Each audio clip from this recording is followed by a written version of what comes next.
నమస్తే, నా పేరు బాలకృష్ణ. క్యూటీవీ న్యూస్కి స్వాగతం. ఈరోజు వార్తల్లోని ముఖ్యాంశాలు.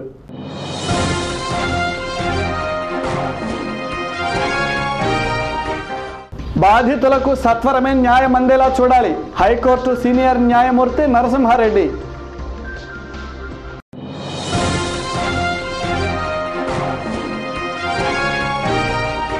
చదువుకు పేదరికం అడ్డుకారదు. సంక్షేమ గురుకుల పాఠశాలల కార్యదర్శి urban SP.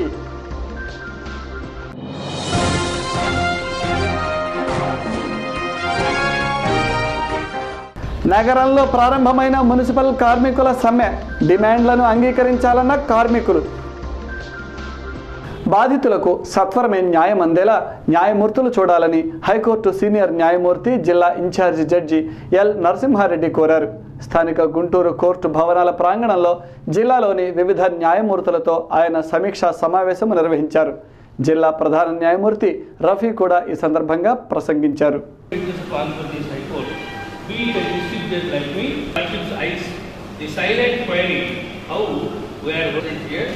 That I am quite fortunate to have his lordship as portfolio system into district. We are all handicapped. Any significant result varies and it is for simple money therapy. So I am bound to sign the morning. The judicial conference in Gutu is overdue. So one reason or the other, it could not take place for quite some time. Instead of setting the recently when the Rafi has come at the time day of the fact that the judicial conference due, we have awaited the earliest possible date. It was anxious to come to this case. Just now he has given a brief introduction of the state of affairs that exists in the district. The objective of the conference is to get a first-hand knowledge of what is occurring in the respective courts. In one form or the other, we come to know about your functioning through the orders, individual therapy and all that. And even to get friends that come for review. But this is an occasion to have a first-hand knowledge about all this. After we review the criteria and other aspects, I would like to share my views on this and what we are supposed to do and what direction we must do. చదువుకు పేదరికం అడ్డు కారాదని, ప్రభుత్వ పథకాలను వినియోగించుకొని చదువుకోవచ్చని urban SP Gopinath అన్నారు. చదువుకోవాలనే ఆకాంక్ష ఉంటే అటువంటి వారు ఖచ్చితంగా పైకొస్తారన్నారు. పేద విద్యార్థులకు సమాజంలో ఆర్థికంగా ఉన్నవారు సహాయపడాలని ఆయన కోరారు. సాంఘిక సంక్షేమ గురుకుల పాఠశాల విద్యార్థులు వారి తల్లిదండ్రులతో శనివారం నగరంలోని బీఆర్ స్టేడియంలో సమావేశం జరిగింది. ఈ సమావేశానికి గురుకుల పాఠశాల విద్యార్థులు తల్లిదండ్రులు హాజరయ్యారు. గురుకుల పాఠశాలల కార్యదర్శి ప్రవీణ్ కుమార్, అర్బన్ ఎస్పీ గోపీనాథులు విద్యార్థులను ఉద్దేశించి ప్రసంగించారు. పేద విద్యార్థులు ప్రభుత్వం కల్పిస్తున్న సౌకర్యాలను వినియోగించుకొని చక్కగా చదువుకోవాలని కోరారు. సమావేశంలో కలెక్టర్ సురేష్ కుమార్, ఓఎస్డీ రత్న తదితరులు పాల్గొన్నారు. మరి వాళ్ళ కోసం మనం కొంచెమైనా కూడా వాళ్ళ శ్రమ గుర్తించాలని చెప్పేసి ఈ సందర్భంగా మీ అందరికి కూడా మనవి చేస్తున్నాను. అదేవిధంగా మీరు ఎట్టి పరిస్థితుల్లో కూడా నిరాశపడాల్సిన, చివరిగా నేను చెప్పేది ఒక్కటే, ఆశను కోల్పోకూడదు. మనకు 12వ తరగతి అయిపోయిన వెంటనే నా దగ్గర డబ్బు లేదని అనుకోవద్దండి దయచేసి. డబ్బు లేకుండా కూడా మనం ఉన్నత చదువులు చదవచ్చు. దానికి గవర్నమెంట్ రకరకాల స్కీములు పెట్టింది. ఆ స్కీములన్నీ మీకు తెలియజెప్పడం కోసమే స్వేరోస్ అనే ఒక పూర్వ విద్యార్థుల సంఘం కూడా ఏర్పాటు చేయడం జరిగింది. వాళ్ళు మీ గ్రామీణ ప్రాంతాలకు వస్తారు, వచ్చి మిమ్మల్ని అందరినీ కూడా వాళ్ళ సొంత బిడ్డలాగా మీ పిల్లలందరినీ కూడా తీసుకొని పోయి వాళ్ళందరికీ కూడా రకరకాల హెల్ప్ చేసి వాళ్ళని మొత్తం మీద కాలేజీల్లో చేర్పించి రకరకాల ఉద్యోగాలు వచ్చే విధంగా చేసే బాధ్యత మా స్వేరోస్ ఆర్గనైజేషన్ తీసుకుంటుంది అనేది కూడా మీ సందర్భంగా మీకు మనవి చేస్తున్నాను. అంతే తప్ప మీరు అమ్మాయి పెద్దగా చదివితే అంతకన్నా పెద్ద భర్తను తీసుకురావాలని చెప్పేసి అమ్మాయి జీవితం మధ్యలోనే సమాధి చేయకండి. అబ్బాయి జీవితం కూడా అంతే. సో దయచేసి ఈ విషయంలో మాత్రం మాకు దయచేసి కోఆపరేట్ చేయవలసిందిగా విజ్ఞప్తి చేస్తున్నాం. తర్వాత చివరిగా ఇంకొకటి ఏమిటంటే, మేము ఆ పిల్లలతో ఒకటే ప్రతిజ్ఞ తీసుకుంటున్నాం. ముఖ్యంగా అమ్మాయిలు అబ్బాయిలు, ముఖ్యంగా అమ్మాయిలు ప్రతిజ్ఞ ఏం తీసుకున్నామంటే మా కాళ్ళ మీద మేము నిలబడేంత వరకు కూడా మేము పెళ్లి గురించి ఆలోచించము. సంతోషకరమైనటువంటి విషయం, దాదాపు 20 సంవత్సరాల తర్వాత సాంఘిక సంక్షేమ గురుకుల పాఠశాలలో నేను ఆ కళాశాలను పాఠశాల వదిలేసేటప్పుడు పేరెంట్స్ మీట్ అనేటువంటిది ఒకటి పెట్టడం జరిగింది. మొట్టమొదటిసారిగా మా తల్లిగారు ఫస్ట్ టైం ఒక టౌన్లో జరిగేటువంటి ఒక కార్యక్రమానికి అటెండ్ అవ్వడం జరిగింది. దాని తర్వాత 20 సంవత్సరాల తర్వాత మళ్ళా నేను ఈ పేరెంట్స్ మీటింగ్ అనే దానికి అటెండ్ అవుతున్నందుకు ఎంతో గర్వకారణంగా ఉంది.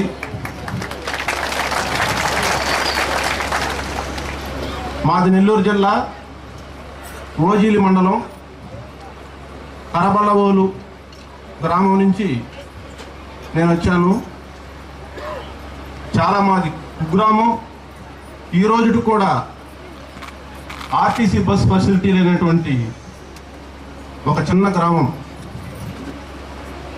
7వ తరగతి వరకు మా సొంత ఊర్లోనే చదువుకున్నాను. మా నాన్నగారు గొర్రెల కాపరి, మావి సొంతం కాదు, ఒక పాలికి తీసుకున్నటువంటి గొర్రెల కాపరి. మా తల్లి రోజువారీ కూలి. 7వ తరగతి వరకు మా ఊర్లోనే స్కూల్లో చదువుకోవడం జరిగింది. 7 తర్వాత మా గ్రామానికి దాదాపు 6-7 కిలోమీటర్ల దూరంలో ఉన్నటువంటి ఒక సాంఘిక సంక్షేమ హాస్టల్లో స్కూల్లో జాయిన్ అయ్యాను నేను 8వ తరగతికి. 8 తర్వాత 8వ తరగతిలో ఉండగానే మనకు సాంఘిక సంక్షేమ గురుకుల పాఠశాలకు సంబంధించినటువంటి ఒక రాష్ట్ర వ్యాప్తంగా ఒక ఎంట్రన్స్ పెట్టడం జరిగింది. ఆ రోజుల్లో ఆ హై స్కూల్ నుంచి ఒకే ఒక వ్యక్తిగా నేను సెలెక్ట్ అయ్యాను. సెలెక్ట్ అయిన తర్వాత 8వ తరగతి నుంచి 10వ తరగతి వరకు కూడా సాంఘిక సంక్షేమ గురుకుల పాఠశాల నాయుడుపేట నెల్లూరు జిల్లాలో నేను చదువుకోవడం జరిగింది. 10వ తరగతిలో రాష్ట్ర స్థాయిలో, అంటే ఆ రోజుల్లో 500 మార్కులు దాటడం అంటే ఏదో ప్రైవేట్ కళాశాలలో ఉన్నటువంటి అతి కొద్ది మందికి తప్ప ఇలాంటి సాంఘిక సంక్షేమ పాఠశాలలో 500 మార్కులు రావడం అనేటువంటిది చాలా గొప్ప విషయంగా ఉండేది. 10వ తరగతి పాస్ అయిన తర్వాత మాకు అప్పట్లో ఏమీ తెలిసేది కాదు. పెద్ద పెద్ద విద్యా సంస్థలు నారాయణ, చైతన్య వీళ్ళంతా కూడా వచ్చారు. మీ పిల్లల్ని మేము చదివిస్తాము, ఫ్రీగా చదివిస్తామని. మాకు అప్పట్లో ఉన్నటువంటి టీచర్స్, ప్రిన్సిపాల్స్ ఎంతో డిసిప్లిన్డ్గా, ఎంతో పద్ధతిగా ఉండేవారు. రాష్ట్ర వ్యాప్తంగా మున్సిపల్ కార్మికులు నేటి నుండి సమ్మె చేస్తున్నారని ఏఐటియుసి నాయకులు మాల్యాద్రి ప్రకటించారు. అనేక సార్లు ప్రభుత్వానికి తమ సమస్యలు చెప్పినా స్పందించనందునే సమ్మె చేయాల్సి వచ్చిందన్నారు. సత్వరమే తమ సమస్యలు పరిష్కరించాలని ఆయన డిమాండ్ చేశారు. The Guntur municipal corporation workers and employees union ఆధ్వర్యంలో శనివారం నగరంలో ధర్నా జరిగింది. కార్పొరేషన్ కార్యాలయం ఎదుట వర్కర్స్ ఆందోళన చేపట్టారు. ఈ సందర్భంగా మీడియాతో ఏఐటియుసి నాయకులు మాల్యాద్రి తదితరులు మాట్లాడారు. కార్మికుల కనీస డిమాండ్లను ప్రభుత్వం సత్వరమే అంగీకరించాలని కోరారు. ఈరోజు నగరంలో పూర్తి స్థాయిలో పారిశుద్ధ్యం మరి క్షీణించిపోయింది. ఒక్క వర్కర్ కూడా ఈరోజు పనులకు వెళ్లకుండా వారి నిరసన తెలియజేశారు.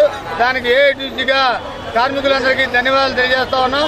అలాగే కాంట్రాక్ట్ కార్మికులు 12,500 వచ్చే వరకు, మరి వారాంత సెలవులు పూర్తి స్థాయిలో అమలు జరిపే వరకు, 8 పండుగ సెలవులు, 15 క్యాజువల్ లీవ్లు వచ్చే వరకు కానీ చేయబోయే దీక్షకి కార్మికులందరూ కూడా సన్నిద్ధంగా ఉండాలని, కార్మిక పోరాటం విజయం తథ్యమని మున్సిపల్ ఎంప్లాయీస్ యూనియన్స్ అన్ని కూడా కలిసి మా సమస్యలు ఉన్నవి, ఇవి మీరు డిసెంబర్ 10లోగా పరిష్కారం చేస్తామని చెప్పారు, వీటిని ఎందువల్ల పరిష్కారం చేయలేదని చెప్పి అడగటం, వాటిని తక్షణమే పరిష్కరించమని కోరటం, పరిష్కరించకపోయేటైతే 8వ తేదీ నుండి నిరవధిక సమ్మెలోకి వెళ్తామని చెప్పటం జరిగింది.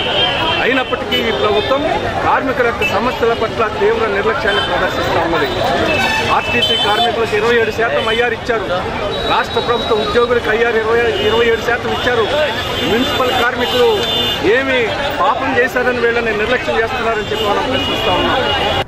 దేశ ఐక్యతకు కృషి చేసిన సర్దార్ వల్లభాయ్ పటేల్ విగ్రహాన్ని నర్మదా నదీ తీరంలో నరేంద్ర మోడీ నెలకొల్పనున్నారని బీజేపీ గుంటూరు అర్బన్ జిల్లా అధ్యక్షుడు ఆలూరు కోటేశ్వరరావు తెలిపారు. ఈ విగ్రహ నిర్మాణంలో దేశ ప్రజలంతా భాగస్వాములు కావాలని ఆయన పిలుపునిచ్చారు. అందుకోసం తాము ప్రజల నుండి ఇనుము, మట్టి సేకరిస్తున్నామని చెప్పారు. గత వారం రోజుల నుండి గుంటూరు నగరంలో బీజేపీ నాయకులు ప్రజల నుండి ఇనుము, మట్టిలను సేకరిస్తున్నారు.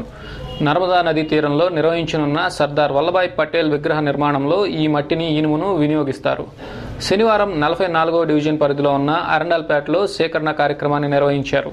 మీడియాతో కార్యక్రమ నిర్వాహకులు బీజేపీ అర్బన్ జిల్లా అధ్యక్షులు కోటేశ్వరరావు తెలిపారు. దేశవ్యాప్తంగా కూడా ప్రపంచంలోనే అత్యంత ఎత్తైన విగ్రహం, ఒక ఉక్కు మనిషి అయిన వల్లభాయ్ పటేల్ గారి ఉక్కు విగ్రహాన్ని గుజరాత్లోని నర్మదా నది మధ్యలో నిర్మించడం జరుగుతుంది.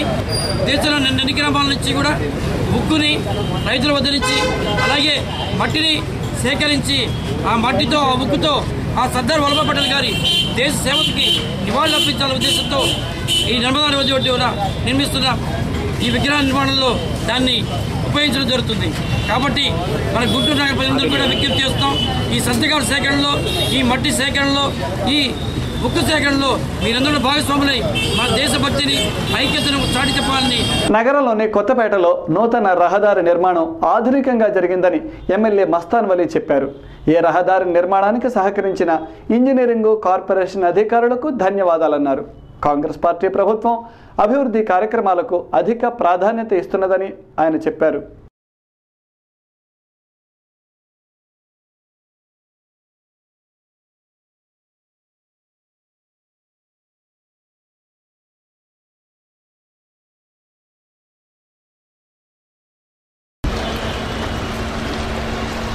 ₹1 వ్యయం. ఈ చివరి నుంచి కానీ చెనక్కాయల ఫ్యాక్టరీ వరకు కూడా 2 పిచ్చిలుగా ₹1 కూడిన సీసీ రోడ్లు, మధ్యలో అండర్ గ్రౌండ్ డ్రైనేజ్ ఒకటి ఉంది. మరి ఈ పని నాకు తెలిసి నేను కూడా 30-40 సంవత్సరాల నుంచి రాజకీయాల్లో పుట్టినప్పటికి కూడా రాజకీయాల్లో ఒక 20 సంవత్సరాలుగా చూస్తున్నటువంటి పరిస్థితి. జిన్నా టవర్ దగ్గర నుంచి చెనక్కాయల ఫ్యాక్టరీ దగ్గర నుంచి ఎప్పుడు కూడా ఒత్తిడి, జనం ఎక్కువ ఉండేటటువంటి, మంచి వ్యాపారంగా ఎక్కువ అనువైనటువంటి కేంద్రంగా ఉండేటటువంటి రోడ్డు ఇవాళ ధైర్యం చేసి ఎక్కువ మోతాదులో ప్రజలు తిరుగుతున్నటువంటి రోడ్డు వేయాలి అనేటటువంటి ఒక పట్టింపుతో మరి స్థానికంగా ఉన్నటువంటి మరి పబ్లిక్ హెల్త్ ఆఫీసర్లతో మరి మున్సిపల్ కార్పొరేషన్ అధికారుల యొక్క సమన్వయంతో ఈ రోడ్డును ప్రారంభించుకోవడం, అట్లానే పని కూడా చాలా యుద్ధ ప్రాతిపదికన జరుగుతూ ఉన్నాయి. అయితే కొన్ని ఇబ్బందులు ఉన్నాయి. అండర్ గ్రౌండ్ డ్రైనేజ్ పనులు కొన్ని మరి ఉన్నటువంటి కనెక్షన్లు ఇవ్వటం కానివ్వండి, అండర్ గ్రౌండ్ డ్రైనేజీ అనుకున్నంతగా అన్నా కూడా ఎక్కువ లోతుతో పోయేటటువంటి పరిస్థితుల్లో కొన్ని లేట్ అయినప్పటికీ కూడా స్థానిక ప్రజల్ని కూడా అర్థమయ్యేటటువంటి రీతిలో చెప్పి ఇవాళ మాట్లాడిన తర్వాత 20వ తారీఖులోపు సీసీ రోడ్డు, అట్లానే అండర్ గ్రౌండ్ డ్రైనేజీ 4-5 రోజుల్లో పూర్తి చేస్తామని చెప్పి ఏఈ గారు, డి గారు చెప్పడం జరిగింది. ఇది ఏదేమైనప్పుడు కూడా 20వ తారీఖులోపు CC road, underground drainage 4-5 రోజుల్లో పని పూర్తి చేసుకుని జిన్నా టవర్ దగ్గర నుంచి చెనక్కాయల ఫ్యాక్టరీ దగ్గరికి వస్త్ర వ్యాపారస్తులకి రాబోయేటటువంటి జనాభాకి మంచి అనువైనటువంటి రోడ్డును తీసుకొస్తాం. QTV న్యూస్లో ఇప్పుడు ఒక చిన్న విరామం.